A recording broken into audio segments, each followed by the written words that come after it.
Hello and welcome. My name is Sam Parnell and I run a company called Measured Brilliance. But most importantly to you guys, I chair a group called the Ipswich and Suffolk Tech Network. And we are an umbrella organisation. Our main remit is to look at tech education, and that covers all the way through from digital creative to IoT, encompassing things like cybersecurity. And in general, we try and offer free education like this, just introductions to things. With most of our groups, we try and make it peer-to-peer, so there'll be Q&A at the end. We're looking for people to delve down, talk about their own use cases, their own experiences, and provide that support to each other. A lot of the stuff that we do, I can notice there's a few industry people around the table, but we're always really keen. We talk about Suffolk Internet marketing specialists, but we like novices to come so that they can learn more about what's good and what's bad in the industry and how to buy efficiently and effectively from trusted traders. So I'm going to pop a link in there so you can have a check of the events coming up from the ISTN. They're all the way through from the kind of digital marketing all the way through to kind of building satellites and 5G in the cloud and lots of different topics. That's all from me. I'm going to pass you over to Rosie, who is going to explain that she currently works for Archant. She might tell you a little secret that she has, she might not. And her talk today is digital marketing, planning and measurement for your search appearance. Rosie, over to you. Hello everyone. Thank you for coming along today. As Sam says, when I signed up for this talk, I was an Archant worker. I'm now moving to the Financial Times in a couple of weeks now. So I'm between the two. I've got one foot in for one and the other. So I didn't put an about me slide in my talk today because it just felt like too complicated to script it. Without further ado, I shall get started. So I believe there's kind of a mixture of people from different backgrounds here today, different kind of technical specialisms, marketing, perhaps coding, programming. Today I'm going to be talking about search presence. And more specifically, I'm going to be talking about why search presence is really important for any business, online or offline. I'm going to be talking about how to plan and prepare to make changes to your search presence. And then I'm also going to be talking about how to measure the changes post implementation. So the idea for my talk was that not to try and cover everything. I'll try and be giving everyone kind of a flavour of what we look at with SEO and PPC, search presence in general. I won't be able to cover everything about it. So we're just today covering the planning that goes in at the beginning, things like keyword research, and then also looking at the way that we measure the effects of SEO and PPC with things like GA4, which is the brand new and improved Google Analytics. So first of all, why does search matter? Why should anyone care about search? Why does anyone get involved in SEO? Nowadays, it's becoming more and more popular. So we have 51% of shopping searches beginning on Google. We have almost 50% of users in the UK using Chrome, which means that whether they intend to or not, Google search is built into their experience of the internet. Shopping or not, you've also got 93% of people in the UK using Google search as well. So whether your audience is wanting to buy something online or offline, Google is probably going to come into that journey at some stage, whether they're looking for your business exactly or they're just looking for your products or services. They're going to see you in a search result somewhere, somehow. So it's important to think about what that looks like. Also, just thinking about the fact that there's lots of SERP features. Nowadays, there's lots of new SERP features and advancements with voice technology. It's likely that these figures are going to go up. There'll be more and more people. I'd expect these figures to increase over the next coming years because they're always improving the abilities of search, and it's always changing and getting a little bit more interesting. So we've got 51% of people using Google to research a purchase they made online, and 59% of people researching a purchase to make in-store or online. So what I mean there, I'm thinking now about a specific example. Even if you're not going to buy something online, you're probably going to look online at some stage before you visit a business. So in this example, I am going to visit a business in Ipswich. rather than Norwich, where I'm based. And in this example, I'm thinking about buying a kitchen. I'm imagining that I've already decided who I'm going to buy it from. I've already decided I'm going to buy it from KBB Centre Ipswich, which is why I've searched for them with their brand name. So even if everything else in my purchase journey has happened offline, I will still probably go to Google to find their phone number, to find their address, to find out whether they're open. When I did the search, they weren't open. So even if you're going to buy something offline, even if most of the kind of purchase journey is going to happen offline, you're probably still going to need to consider how your business or your company looks online, because it's going to affect someone's journey at some stage. This is a really good example, by the way, of what you would want to see for a business when someone searches for them by their brand name. You can see here a Google My Business listing on the right-hand side. You can see their organic search result on the left-hand side. It's really easy to see all of the information I need to either call them, go visit them, visit their website. It's all there and available. As an example why it's really important to think about this, I've done another search for a Norwich-based business, Norwich bathrooms and kitchens. Instead, I've typed in Norwich kitchens and bathrooms, so it's a little bit more ambiguous. But what you can see here is that by paying for an ad in this search result, Hickman Supplies, I've never heard of them, have actually put themselves at the top of this search result page. So even if I was looking for another business, the first business I see is their competitor, and the first phone number I see is their competitor. So just by paying for an ad in this search page, they've got an opportunity to put themselves in front of a customer. Sorry, someone's about to knock on my door. It's put me off my train of thought a little bit. By putting themselves there with an ad, they're giving themselves an opportunity to steal that customer, basically. So we're imagining that Norwich kitchens and bathrooms have paid loads of money for loads of awareness advertising. The reason people are searching for them is because they've seen them in the paper, or they've seen a TV advert or radio advert. You can pay for one Google ad and then steal that customer potentially. So it's a really important place to think about for your business. Okay, even more so on mobile. Let's not forget that most searches nowadays happen on mobile. It's an even smaller space, so it's an even more competitive environment to make sure you can get found in. You can see here the MBK advert is right at the top. It would have been really useful for them to have the phone number in that advert. So there's lots of aspects to think about when it comes to planning your search presence, whether it's unpaid or paid. Okay. 46% of shoppers confirm inventory online. I don't know about you guys, whether you've ever gone to a shop, you've perhaps gone to B&Q because you needed a specific dowel or a 2-inch long screw, and you get there and it's not available. And it's the most annoying experience in the world. It puts you off ever going to that shop ever again. Lots and lots of people nowadays, therefore, will check inventory online. So if you have an e-commerce business, or if you don't have an e-commerce business, it's something to think about, enabling people to check inventory.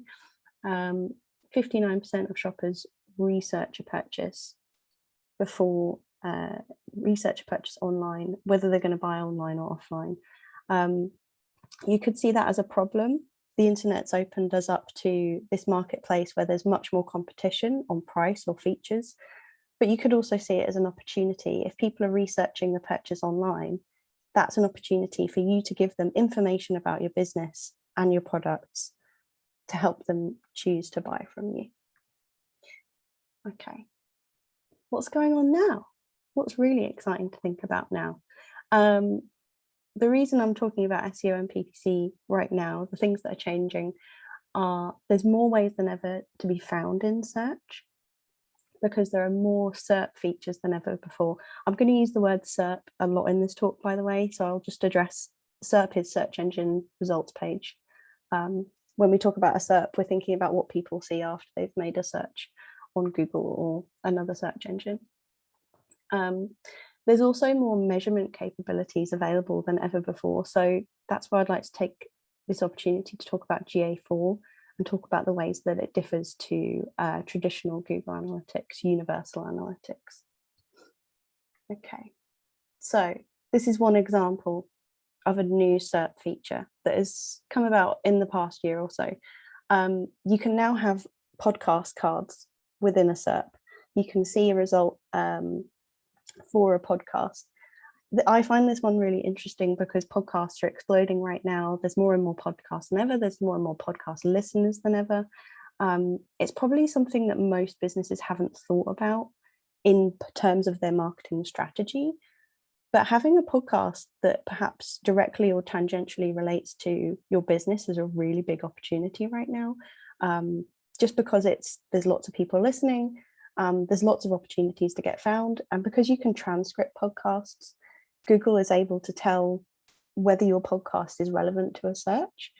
Generally, you'll only see these results in searches for podcasts specifically at the moment, but I would expect these to get served more frequently in the future as more and more podcasts are available and Google can learn more about when they're relevant.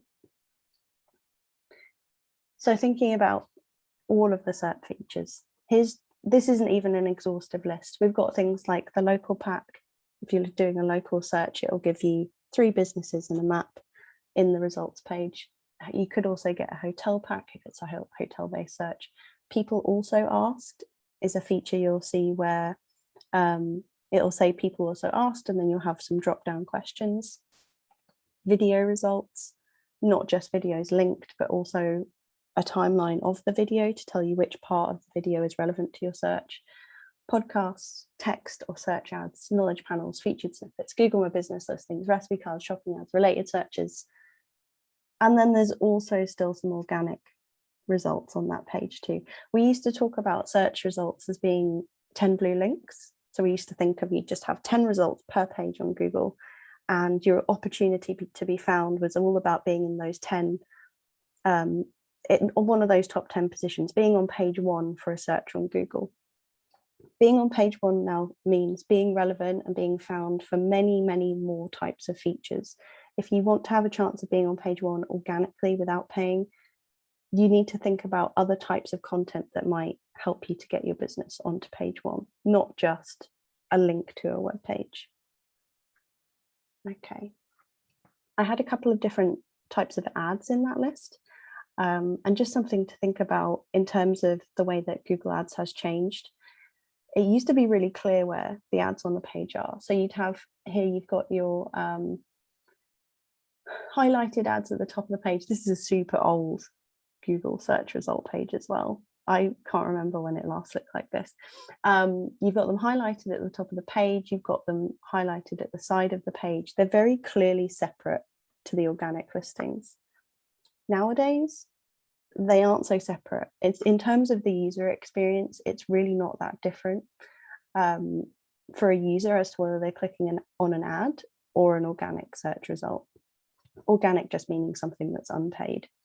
I think more and more, I think people initially, perhaps as a business, you might have considered, is it really worth paying for Google Ads? But actually, for most businesses, they're either going to be paying for SEO or they're going to be paying for Google Ads. Depending on what's relevant to their business, they're going to need to think about ads. As you can see here, my lovely search for Google, golden women's trainers, there's no organic search results at the top of the page. So if you want to get found for that search, you have to pay for a Google ad as opposed to paying for SEO. It's going to be something that more and more marketers and more businesses will need to think about as part of their planning for their search presence. Okay. So what does this mean? There's all sorts of new features. There's all sorts of other things to find on those search result pages. What does that mean if you're planning for SEO or PPC? You just need to do some more careful research. You need to be aware of that when you're planning for your SEO and PPC efforts. And you'll notice throughout this talk, I'm talking about both of them. The keyword research process that I'm about to go through is relevant for both SEO and for PPC, pay-per-click, Google Ads. So when you're thinking about those, it's really helpful to think about both of them. The process I'm going to propose will mean that you can actually just spend your budget more efficiently. If you're thinking about, okay, actually I can win this with a paid ad, that's great. Or it's for a different keyword, I can win it organically, I'll target it organically. Rather than just kind of a spray and pray approach to all keywords, to all searches, being more targeted will mean you'll be more efficient with your budget. So let's talk about planning. When we're talking about planning for search presence, we're basically talking about keyword research. The aim of keyword research is to identify keywords with high search volumes, build a profile of keywords with a range of search volumes, levels of purchase intent, and SERP features.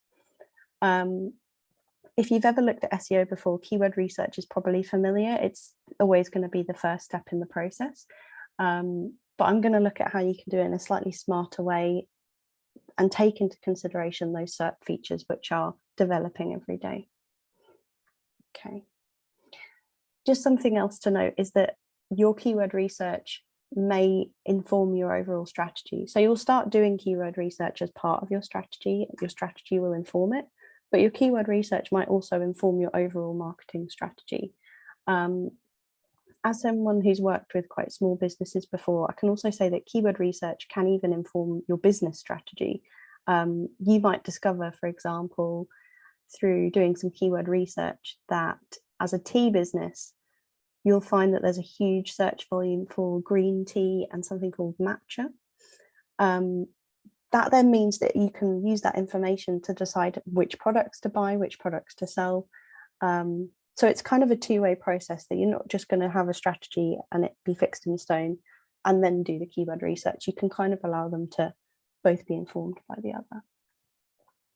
So how do we do it? How do we do keyword research? There's 4 tools that I'm going to talk about. 2 of them are free and 2 of them are paid. The first tool is Keyword Planner.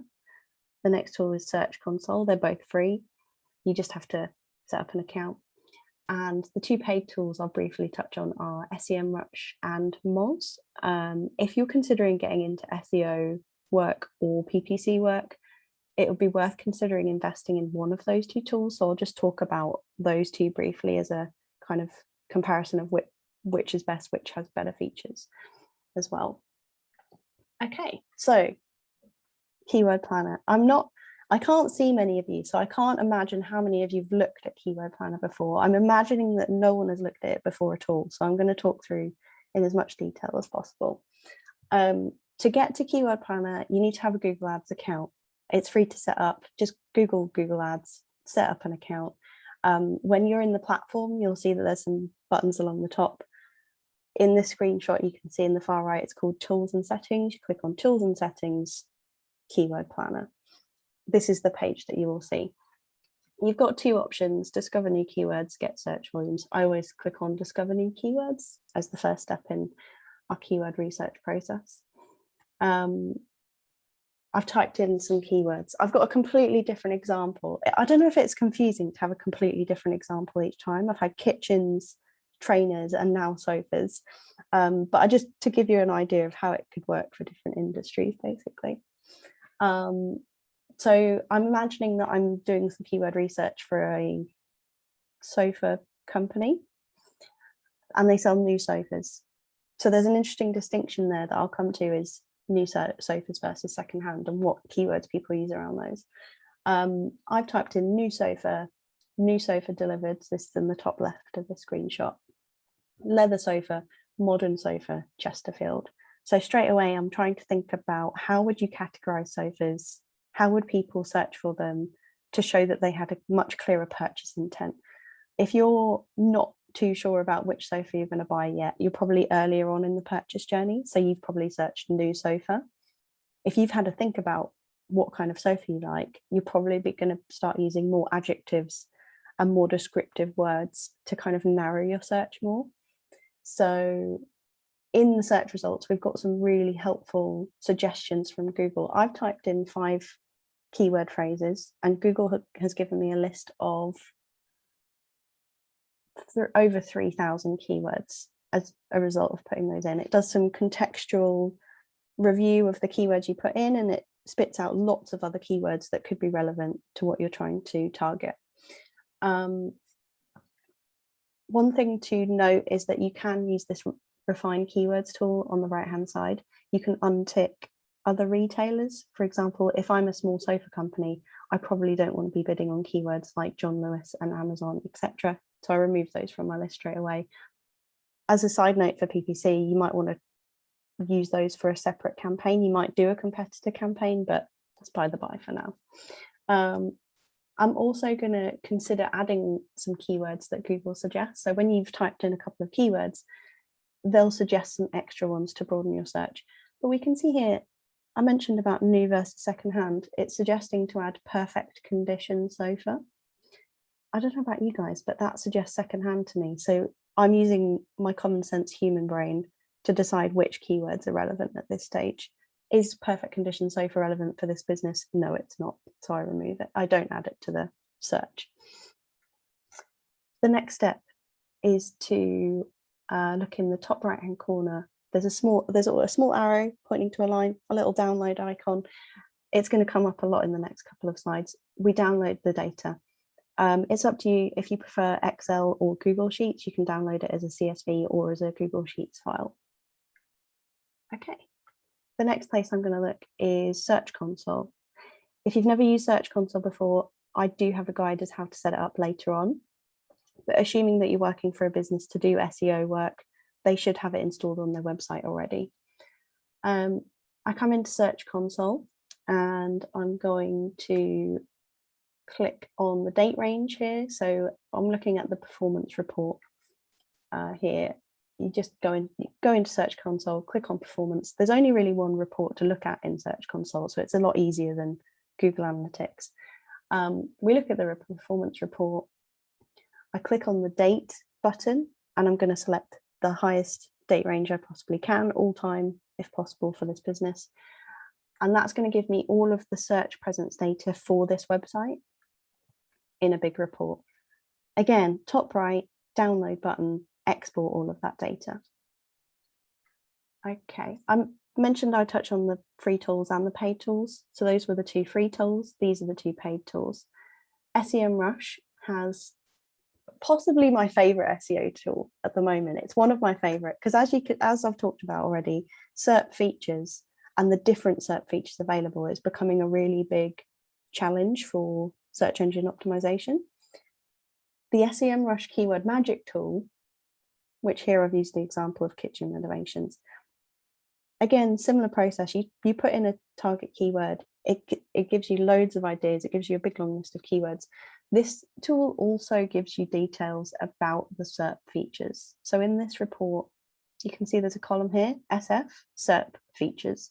It tells you how many SERP features there are, and it tells you what they are as well, which is going to be really helpful when you're developing your search presence strategy. Yet again, top right, download button, export as a CSV or a Google Sheets. The other paid tool, so I'm not recommending to pay for both of these and use both of these. I would say pick one. Moz is a really great tool. It also has a keyword search and SERP features report. So you can see here, if you just type in some keywords to look for, you'll get a report of the SERP features that are in that report.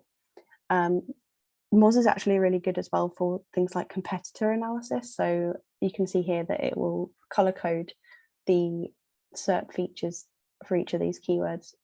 Ones that you've won are in blue, ones your competitors have won are in red, ones where you and your competitor are winning it are in yellow, and ones where neither are in grey. So you can get if you've listed all your competitors and set up your Moz account with competitors, it's really handy because you can see how you're performing for those SERP features.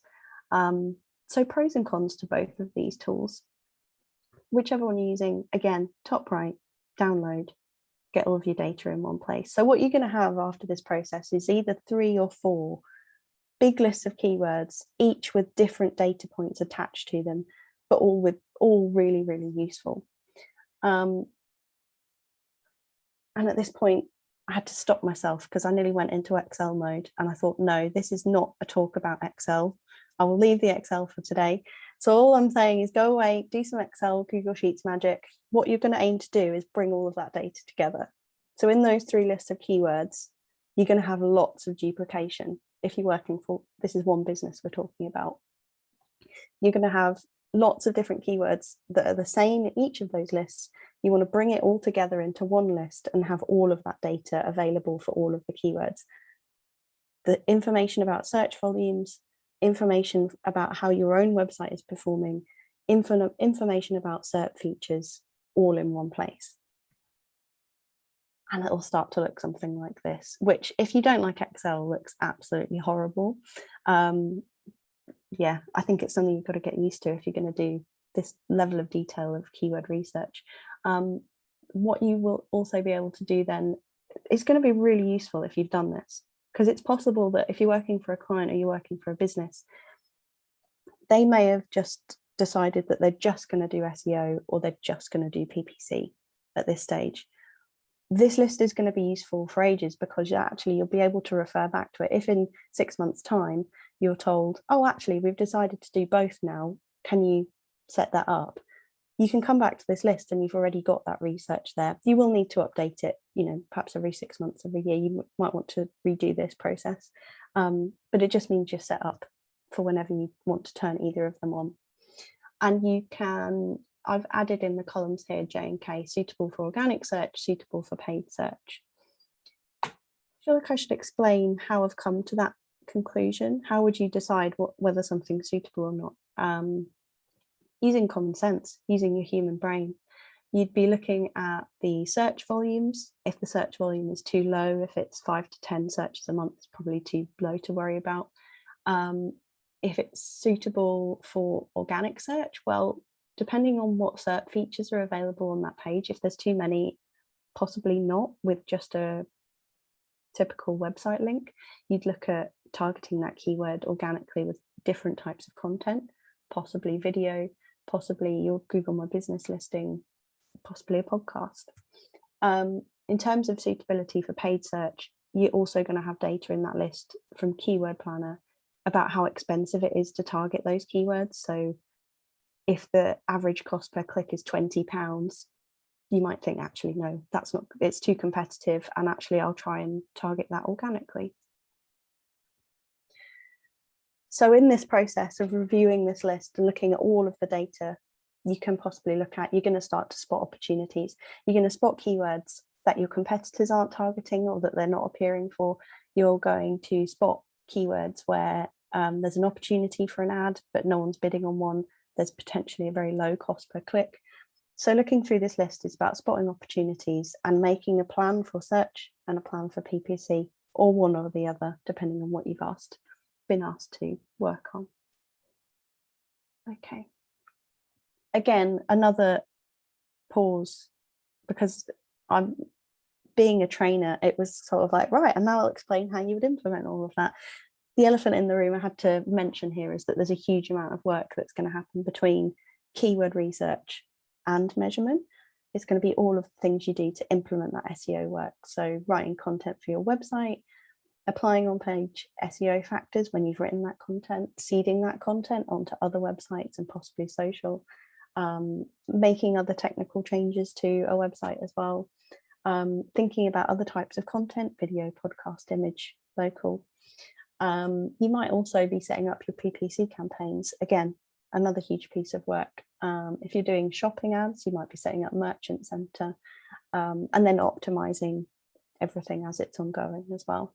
So I thought I better mention that it's not just that you do the keyword research and then you measure what's happened. There's a big chunk of work in the middle as well. Okay, so next stage is measurement. I thought I'd just pause. I've talked a lot, for nearly half an hour, so I thought I'd pause for a moment, just make sure there's no questions about what we've covered so far. Guys, just jump in if you've got any questions. There's only a comment in the chat, Rosie, about SE ranking, so just another tool and some pricing comparison. SE ranking, I have not heard of that tool before, but I will definitely check it out. I have seen it. Do you all sign up for a thing called AppSumo?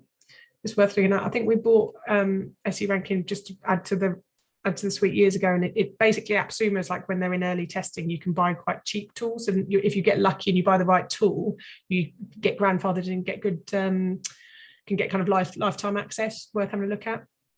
I'm assuming some of you guys are industry guys. If you haven't got questions for Rosie, is there anything else you want to add? Tony. He's been remarkably quiet today. He's having a cheese sandwich. I'm just listening intently. He is listening. Here we go. We've got a question from Trish, who's having troubles with her Wi-Fi. She's out in the sticks. I have an old, now out of date Google presence. Is it easy to change the names on Google Ads?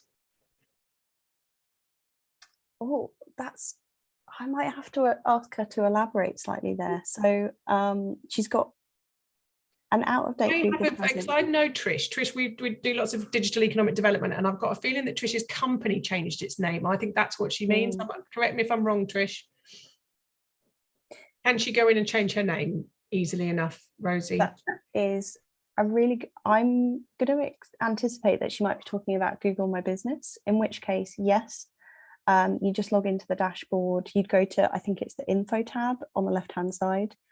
And you should be able to, as long as you've got access to that Google My Business listing still, you should be able to go in and easily just change. You can change name, phone number, web address, everything in there.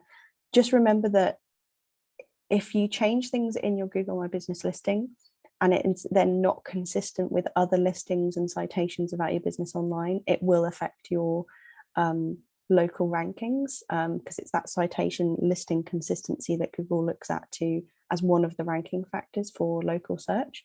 So yes, you can change it. Yes, it will have an effect. Even if you were to change it within a day have changed all your other listings, I'd expect to see some fluctuation there and see perhaps a little bit of a dip. If we're thinking about other places on Google, I think something you might want to be aware of is that if you've got really, really good brand recognition in your target market and people are Googling you by your name, for example, by your old name, but you've changed it, I would consider for your website keeping your old domain and redirecting, firstly, because for people who are going to be searching or not searching, going direct. I'd also consider having a page on your website that addresses the fact that you've changed your name and explains, we used to be called this, we're now called this, we changed it on this date because of these reasons, just because then potentially Google, that will help Google to understand that your business as an entity is represented by both names, and it'll be able to then direct that traffic to your website still. Something you could also pick up in paid search as well. If you find that a lot of people are Googling your old brand name and not arriving at your newly named website, you could just start bidding on that as a keyword or range of keywords. So if you find that lots of people are searching it, add that as a target keyword for PPC, and then you can make sure that you arrive at the top. You just need to make sure that your relevance to that search is there. So one of the factors to consider for PPC is relevance, how relevant your ad is, and target keyword, ad copy, website, landing page. So making sure that your ads talk about the fact that you used to be called that potentially. And I hope that answers that question. She has said yes, it is company change, and she says brilliant, thank you. And it was Google My Business. It's quite an interesting. That's what I've spent my last year trying to do, Rosie, is trying to work out how we see the manifestation of domain weight on a balance sheet, because as soon as the money guys understand what it means, in the same way they understood goodwill around a practical business, as soon as they understand it's worth money, they'll be really interested in it, and then we'll get regulation. So once they work out where it is, so it makes a huge difference if you change your name, and because you've accumulated value under your original name, and understanding that seems a valuable. Definitely. It seems a thing that lots of business owners don't know, that it always amazes me. I mean, I think it goes for all marketing. If you would splash out on a television campaign for one business name and then change it the next day, I think we can all agree that it would be a wasted spend in that situation. So I think something you have to handle really carefully. Something to consider as well, if you're trying to prove that it's become a problem, is something that we've noticed with Google My Business listings is that the traffic that comes from them isn't always indicated in Google Analytics as local SEO traffic. It'll just be called organic, or sometimes, according to Greg Gifford, who is like the king of local SEO, it sometimes comes through as direct. So I'd really, in that situation, is it not individual user? Because I always thought data in analytics was sort of predetermined by my settings. So if I didn't want you to know who I was, whether I was local or not, do you know what I mean? So it's the user settings that change it. When I say local, I mean in terms of it's useful to know segment the data coming from your Google My Business listing. So when people click on the website link on the Google My Business listing, it's useful to be able to segment that to show if that has been affected. You can then show, and that affected traffic to the website, and that affected conversions, and you can show that journey all the way through. You can show, okay, half as many people came from local search, and then this many less people converted. You can draw a direct connection to that loss. In that situation, just make sure that you've used a UTM. I use the Google campaign URL builder, and I put in, I think for source I put GMB, and then for medium I put local SEO, something along those lines. That will just make sure that you can actually segment that data really easily in Google Analytics. Which brings me on to my next topic, I think, of measurement. So assuming we've done our keyword research and we've gone away and done all of our SEO work or set up our PPC campaigns, we then need to measure them to know whether they've been effective or not. For that, I'm going to look at two platforms. We're very Google focused again, I'm afraid. Search or Google Search Console and Google Analytics, specifically GA4. I'm looking at those two. They're the best two to use. There are other platforms you can use for measurement out there. I know a lot of people use, I think it's GT Metrics, some people are fond of. I've personally been looking at using Hotjar recently. Just think it's really fun to literally see a user and what they do on your website. So I would recommend trying that one out. I also know I'm anticipating having some technical people in the room, but some people with a less technical background. The first hurdling block I often find for people is I haven't got it set up yet, so I'm not going to benefit from this if I can't get it set up. How to set up Google Analytics and Search Console in a very short list. This is the process I go through, just because if you follow this process, all of the steps should be a little bit easier. It'll get more technical, require more troubleshooting if you do it in a different order. Create a Google Analytics account, just Google it. Create an account. You'll be directed to set up a GA4 account nowadays as automatic. You'd have to ask for a universal analytics account, just something to be aware of. You're going to need to install the tag on your website. Depending on what CMS you have, that usually just involves putting the UA code, the piece of code you get when you've set it up, into a box on your website. If you have WordPress, bonus tip, I would always recommend using the SiteKit plugin. You can use that for Google Analytics, Search Console, Tag Manager, PageSpeed Insights, any Google tool. No coding required. You just install the plugin, tell Google, you give it permission to set it up. It's all set up. I'd set Google Analytics up first, and then I'd set up Search Console, because if you then go to set up Google Search Console, it kind of can leapfrog off your Google Analytics setup. Again, less coding required. Generally speaking, if you need to, always go for a URL prefix Search Console account. You can set up a domain property, but you have to do probably some DNS verification stuff at that stage. So I would recommend doing a URL prefix for simplicity. You'll get several verification options. You should be able to verify with Google Analytics if you've already set it up, in which case it's really nice. You just click verify and it turns green and it's done and it's all sorted. I just thought I should cover that briefly. If anyone has any questions, I'd definitely be happy to pick this up at the end. I think I've been through every weird and wonderful, difficult troubleshooting for setting those both up before in history. So if anyone's got questions, I can definitely pick those up. Okay, so assuming we've set up Search Console, this is just a very quick, simple look at what I would do to compare performance. So again, Search Console, simple when it comes to measuring. There's one report, it's called performance. So you can see in the top left there, I've clicked on performance. The 4 tabs here, you can click them on and off depending on which metrics you're most interested in. Generally speaking, most customers I've dealt with are most interested in clicks coming through to their website. But it is good to look at impressions as well. So what are we looking at here? Well, it's good news for this small t business. They've got more clicks in the last 3 months. They've also got way more impressions in the last 3 months. That does mean that their average click-through rate has gone down, as has their average position.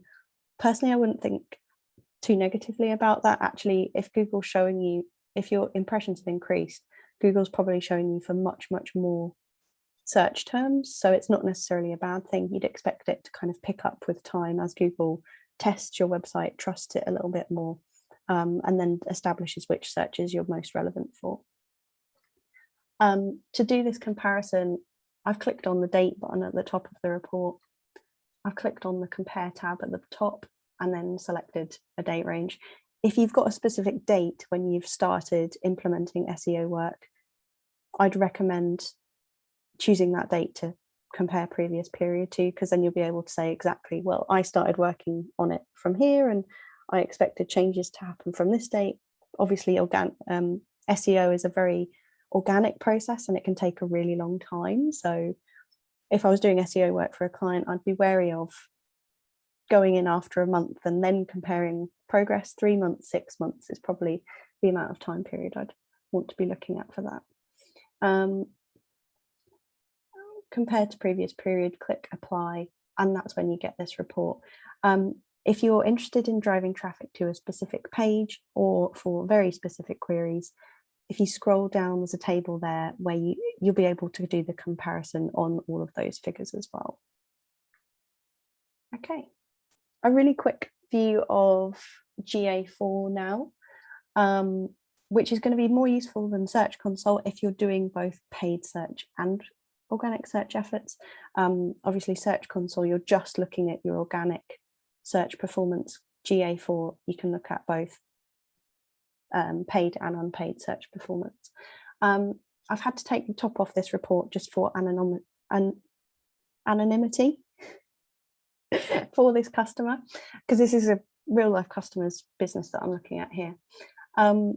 If anyone's familiar with looking at universal analytics, there's one report which I recommend every business owner, every marketer to look at in Google Analytics, universal or otherwise. If you've looked at universal before, you'll be familiar with the source medium report. It's under acquisition, all traffic, source medium. Really useful because you can look at all of your traffic sources and analyze how they're performing. So to look at that report in GA4, it now lives under traffic acquisition. It's the same information, it's just got a slightly different name. Generally speaking, you will find that almost all of the information you need that you were used to getting from Universal Analytics is still available in GA4, but it's better because there's more information, there's more data, there's more detail. One of the biggest changes between Universal Analytics and GA4 is that Universal Analytics is page-based. When a Universal Analytics tag would fire, it would communicate that a page view had happened. It would say where that page view, where the click came from, potentially some information about the user, but it was just that page view as a single kind of time-stamped point of data. In GA4, it's event-based.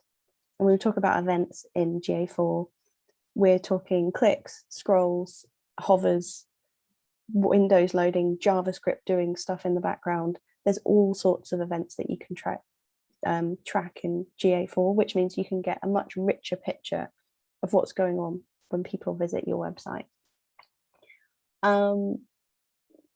So that's a lot of detail. There is a huge amount of more detail that we could go into onto Google Analytics, but if you're just starting out or you just kind of want to get a quick snapshot of how things are performing, the traffic acquisition report is the best place to go. So if you're not wanting to spend more than 10 minutes a week on this, I would say look at this report. it's got a huge amount of really, really useful data in there. So what it's basically going to tell us is for all the traffic coming into our website, how much of it is coming in direct, how much is coming in from paid Google ads, how much is coming in from Google organic, how much is coming in from social, how much is coming in from any other sources where our traffic might be coming from. And I've scrolled down on the report here. You get it all as a list, so sorted from most users to least users. You get information like engaged sessions. So engaged sessions where someone interacted with the page in some way, which we know now because of all of those events that are firing off. Average engagement time on page, engaged sessions per user, events per session, etc. All of these metrics, if you've looked at Google Analytics before, will be familiar. It's the engaged sessions that's slightly new. So we had bounce rate in Universal Analytics, which was bad, which was people bouncing, not doing anything on page. Engaged sessions is the opposite of bounce rate. So it's how many people who did do something on the page. So they've taken a negative metric and they've turned it into a positive one, which I think is quite good. There's two really important ways to use this report. It looks kind of simple on the surface, but there's two things you can do to add information and then filter information to make it more useful. The first is this little blue button. There's a little blue plus there. You can use that to add a secondary dimension to this report, which could be city, it could be any other metrics that you've got available, any other dimensions that you've got available, you can add in at this stage. You might want to add in page URL, because you might want to look at individually, if you're running a campaign that's going to a single landing page and you want to track performance of just that page, you can add the page to this report as a secondary dimension, which means you can then see just the traffic going to that page.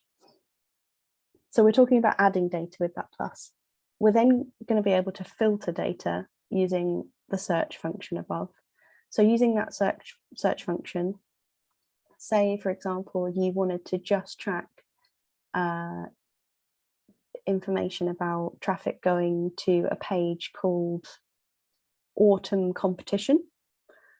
If you've added the secondary dimension of page URL and you can see something in that page URL, type it into the search bar and then you've filtered that report. So you're adding the information about the page and then you're filtering it to just one single page. So if you wanted to track a single page, it's really useful.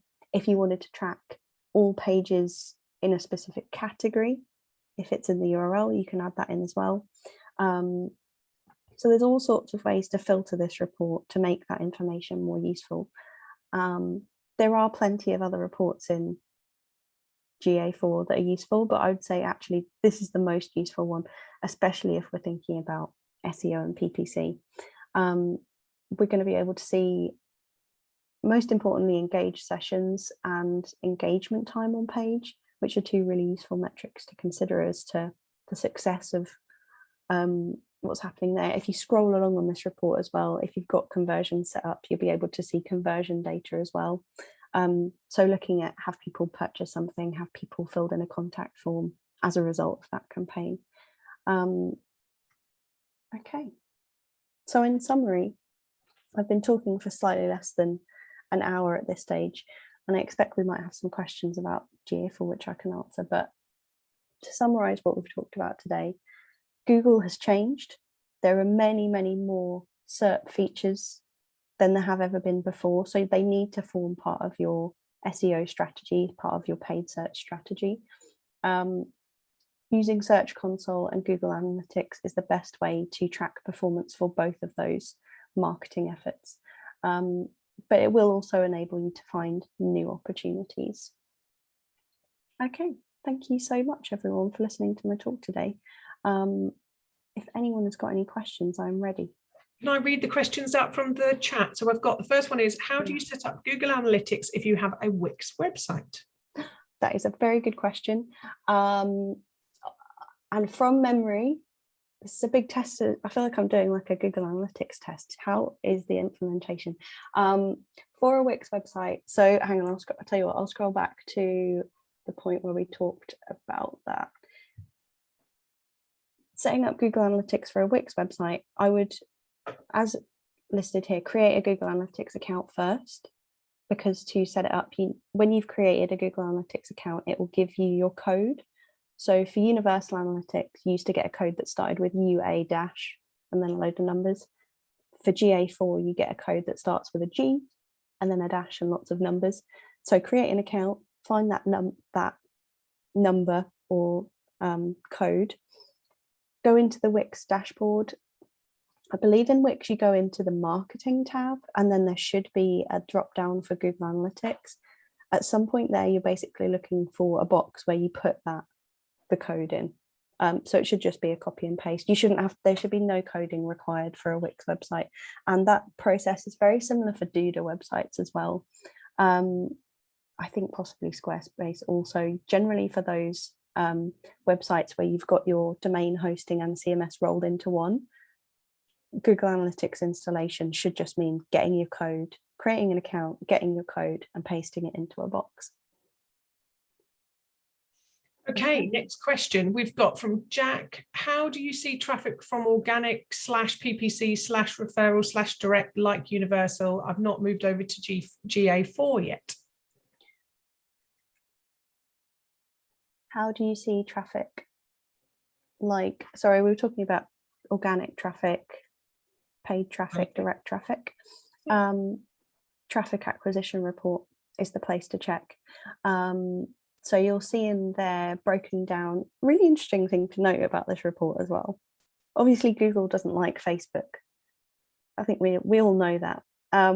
It's really interesting because you'll notice that this is across the board. If you look at lots of different Google Analytics accounts, you'll see that it's almost always Google Organic and Google, it says CPC there, cost per click, but we can read that as PPC, pay per click, paid Google ads.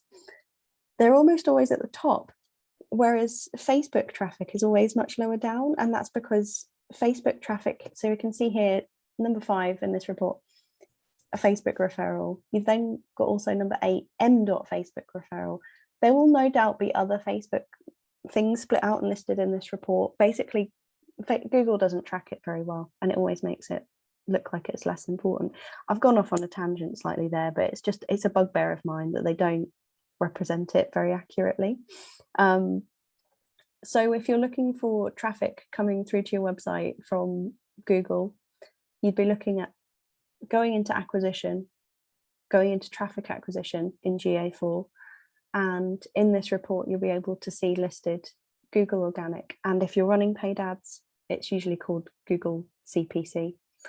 Another note of something I came across running PPC ads is don't try and add a UTM, because Google will report it twice in GA4. It'll mess it all up. Don't try and add any like UTMs to the link that you give to Google in PPC. You can add parameters within their platform, but don't do the usual UTM process.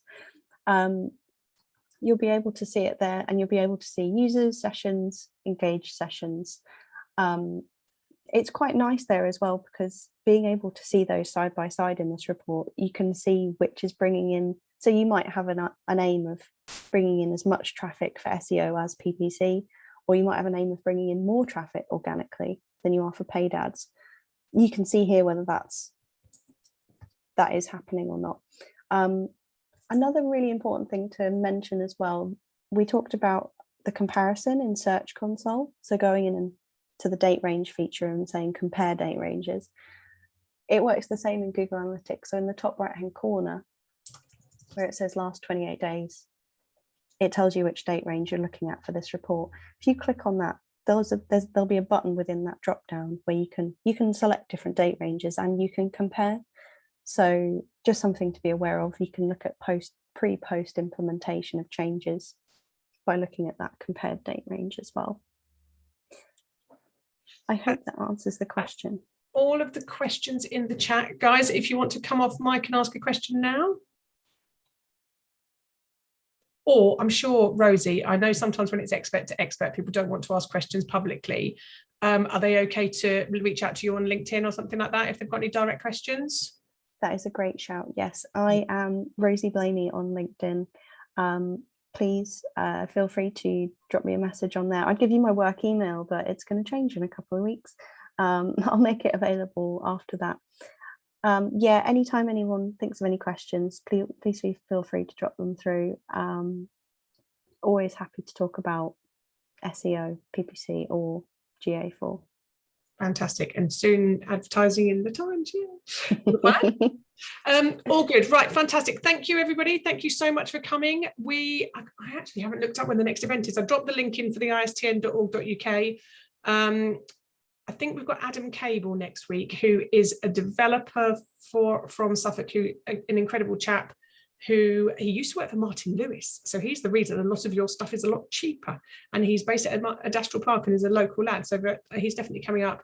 But have a look. There's lots and lots of different talks on there. And if any of you are experts and want to come and talk or are looking for a confidence boost, we are here. We are Ipswich and Suffolk based. We're here to support you as industry experts or as people looking to learn from industry experts. Thank you so much for coming, and we will see you at the next event. Thanks, Rosie. Thank you. No worries. Thanks very much, Bye, Sam. everybody.